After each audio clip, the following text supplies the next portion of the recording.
है वो निर्जला एकादशी के दिन स्नान करने से, दान करने से, जप होम इत्यादि जो कुछ भी वो करता है, आज के दिन जो भी वो दान करेगा, पुण्य करेगा, भगवान भक्ति करेगा, वो सब अक्षय हो जाता है, कभी खत्म ना होने वाला।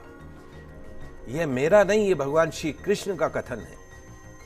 निर्जला एकादशी को विधि पूर्वक उत्तम रीति से उपवास करके इंसान जो है, मानव जो है, वैष्णव पद को प्राप्त कर लेता है। और जो मनुष्य एकादशी के दिन, निर्जला एकादशी के दिन अन्न खाता है, वो पाप का भोजन करता है।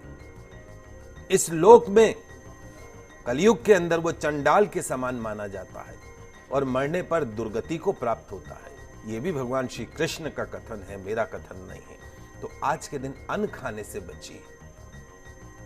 जो मनुष्य ज्येष्ठ मास के शुक्ल पक्ष में एकादशी को उपवास करके दान करता है, वो परम पद को प्राप्त करता है। जिन्होंने एकादशी को उपवास किया है, वे ब्रह्म हत्यारे, शराबी, चोर, गुरुद्रोही होने पर भी सब तरह के पापों से मुक्त हो जाते हैं। तो भगवान श्री कृष्ण कहते हैं कि कुंती नंदन, निर्जला एकादशी के दिन जो श्रद्धालु स्त्री पुरुषों के लिए जो विशेष दान और कर्तव्य विहित है, उन्हें सुनो।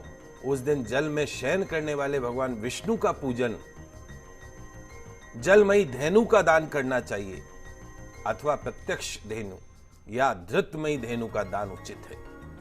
पर्याप्त दक्षिणा और भांति भांति के मिष्टानों के द्वारा यत्न पूर्वक ब्राह्मणों को संतुष्ट करना चाहिए। ऐसा करने से ब्राह्मण जो है वो अवश्य संतुष्ट होते हैं। गौदान का विशेष महत्व बताया गया और उनके संतुष्ट होने पर श्री हरि जो है वो मोक्ष प्रदान करते हैं। जिन्होंने शम, दम और दान में प्रवृत्त हो श्री हरि की पूजा और रात्रि में जागरण करते हुए इस निर्जला एकादशी का व्रत किया, उन्होंने अपने साथ ही बीती हुई 100 पीढ़ियां, जो बीत गई 100 पीढ़ियां, उनको और आने वाली 100 पीढ़ियों को भगवान वासुदेव के परम धाम में पहुंचा दिया।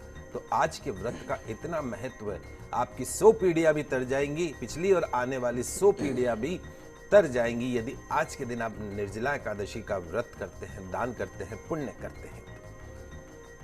तो निर्जला एकादशी के दिन अन्न का दान करना, वस्त्र का दान करना, गौ का दान करना, जल का दान करना, शैया का दान करना, सुंदर आसन का दान करना, कमंडल का दान करना, छाते का दान करना सर्वश्रेष्ठ माना गया है। जो मनुष्य श्रेष्ठ और सुपात्र ब्राह्मण को जूतों का दान करता है, चप्पलों का दान करता है, वो सोने के विमान पर बैठकर स्वर्गलोक में जाता है। और जो इस एकादशी की महिमा को भक्ति पूर्वक ध्यान से सुनता है, उसका वर्णन करता है, वो स्वर्गलोक में जाता है। चतुर्दशी युक्त अमावस्या को सूर्य ग्रहण के समय श्राद्ध करके मनुष्य जिस फल को प्राप्त करता है, वही फल इसके श्रवण से भी प्राप्त होता है। तो आज के दिन सबसे पहले जब आप ब्रश करते हैं, दंत धावन करते हैं, अपने दांतों को साफ करते हैं, तो ये नियम लेना चाहिए कि हे भगवान, मैं भगवान केशव की प्रसन्नता के लिए, भगवान विष्णु की प्रसन्नता के लिए एकादशी को निराहार रहकर आचमन के सिवा दूसरे जल का त्याग करूंगा।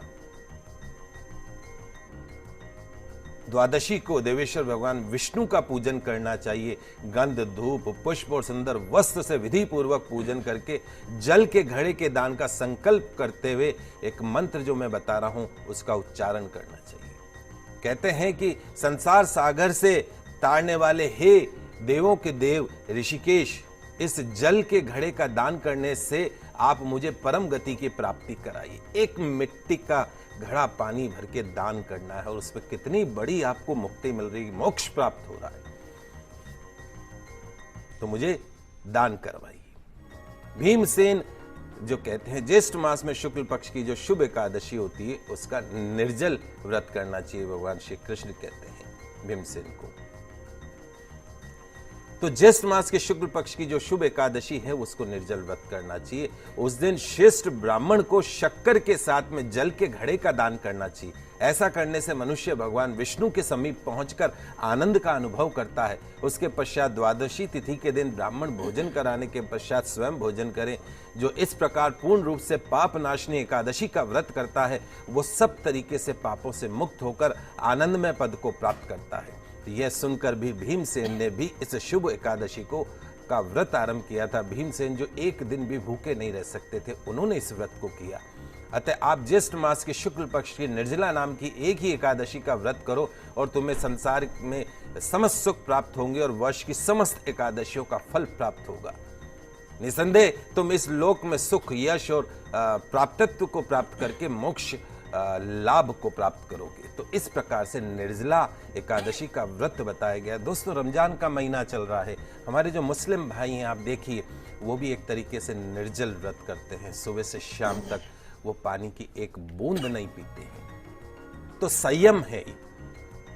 और जिस दिन हमारे 100 साल पूरे होंगे और हमारी आत्मा जब आगे बढ़ेगी, उस दिन वहां पे यम के द्वार पे हमसे पूछा जाता है कि आपने अपने पूरे जीवन में, मान लो 80 साल, 60 साल, 70 साल, 90 साल के जीवन में क्या एक दिन निर्जल व्रत किया? यदि निर्जल व्रत किया तो भगवान विष्णु के चरणों में, और नहीं तो यमलोक में। तो एक दिन क्या हम निर्जल नहीं रह सकते हैं? अपने ही भाइयों से सीखिए। एक दिन निर्जल व्रत करके देखिए, आपका जीवन सफल हो जाएगा।